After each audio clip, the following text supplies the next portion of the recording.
5 countries with mandatory military services. Imagine turning 18 and realizing your next chapter won't begin with university lectures or a first job interview, but with a uniform, early morning drills, and national duty. In several countries today, mandatory military service is not optional. It's written into law, woven into culture, and enforced in real life. Today we're counting down 5 countries with mandatory military services, ranked strictly from 5 to 1, with number 1 standing out as the most extensive and striking example. These systems are active, structured, and very real. Let's begin with number 5. 5. Norway. Norway proves that modern conscription doesn't always look the way people expect. In 2015, Norway became the first NATO country to implement gender-neutral mandatory military service, meaning both men and women are legally eligible for conscription. At age 18, Norwegian citizens are called for assessment. But here's the key distinction. While service is mandatory in principle, it is highly selective in practice. Each year, tens of thousands of young adults are evaluated. Only a fraction are chosen to serve based on aptitude, motivation, and the needs of the Norwegian Armed Forces. This makes service competitive. Many young Norwegians actually hope to be selected. Typical service lasts around 12 months, though specific roles may vary slightly. Recruits undergo structured training that reflects Norway's geography and strategic location. This includes Arctic warfare preparation, coastal defense operations, and technologically advanced units focused on surveillance and intelligence. Here's the vivid detail. Imagine training in freezing northern conditions, snow-covered landscapes stretching to the horizon, learning survival techniques under sub-zero temperatures. Norway's military environment is shaped by climate as much as policy. The country maintains a relatively small active duty force compared to larger powers, but it emphasizes quality, preparedness, and interoperability with allied forces. Conscription in Norway isn't viewed as disruptive. It's often described as a shared civic experience, one that reinforces equality and responsibility. Yet compared to other nations on this list, Norway's system is measured and limited in duration. The next country takes a very different approach, one rooted in centuries of defensive philosophy. 4. Switzerland. Switzerland may be globally associated with neutrality, but its defense system is anything but passive. Military service is mandatory for male Swiss citizens. At around age 18 or 19, men are required to undergo recruitment evaluation. Those deemed fit complete initial training that typically lasts 18 to 21 weeks, depending on specialization. After recruit school, Swiss soldiers don't remain in full-time active service. Instead, they return to civilian life but continue to serve in a reserve capacity. Over the years, they complete periodic refresher training, accumulating total required service days across their obligation. This is where Switzerland becomes unique. The country operates a militia-based military system.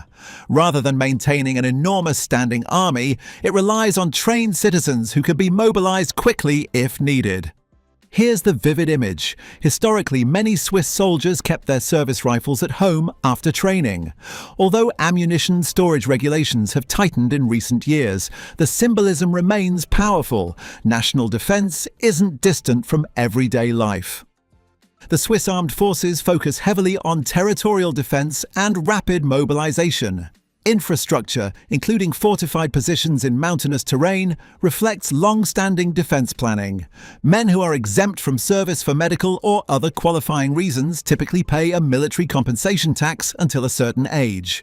Women are not required to serve but may volunteer. Switzerland's model emphasizes readiness without constant active deployment. It blends civilian life with long-term military preparedness. It's structured, it's decentralized, it's embedded. But the next country on our list operates under more immediate regional security pressures, and that reality changes everything. 3. South Korea. In South Korea, mandatory military service is not an abstract concept. It's a life milestone. Nearly all able-bodied men between 18 and 28 years old must serve. The duration varies by branch. Army and Marine Corps, approximately 18 months. Navy, approximately 20 months. Air Force, approximately 21 months. These durations have gradually shortened in recent years but remain firmly enforced. The reason lies in geography and history. The Korean peninsula remains technically divided under an armistice agreement from 1953. Because a formal peace treaty was never signed, national defense remains a constant priority. South Korea maintains one of the world's largest standing militaries relative to population size. Here's the vivid moment. Globally recognized musicians, actors, and professional athletes pause their careers to enlist.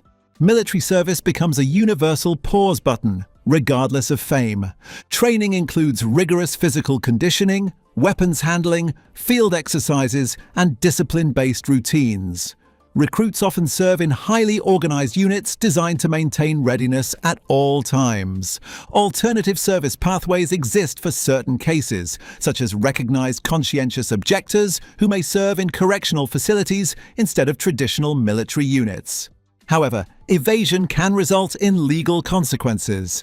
Completing service often carries social recognition. In South Korea's job market, finishing military duty can be viewed as a marker of maturity and responsibility. The experience shapes male adulthood in a visible way. It affects university timelines, career progression, and social dynamics. Yet even with nearly 2 years of required service, South Korea does not top our list.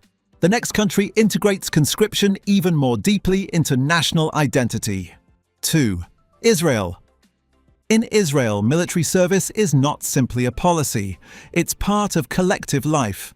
Conscription applies broadly to Jewish Israeli citizens.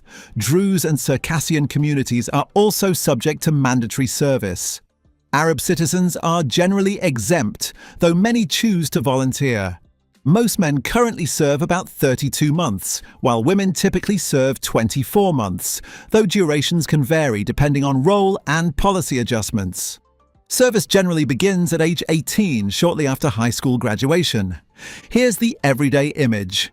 Young soldiers in uniform boarding buses, eating in cafes, traveling home on leave. Military presence blends seamlessly with civilian life.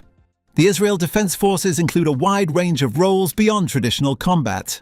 There are advanced cyber units, intelligence divisions, technical training programs, and elite branches that require competitive selection.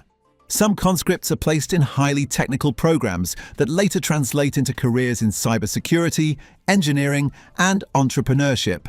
In fact, many Israeli technology startups trace their origins to connections formed during military service.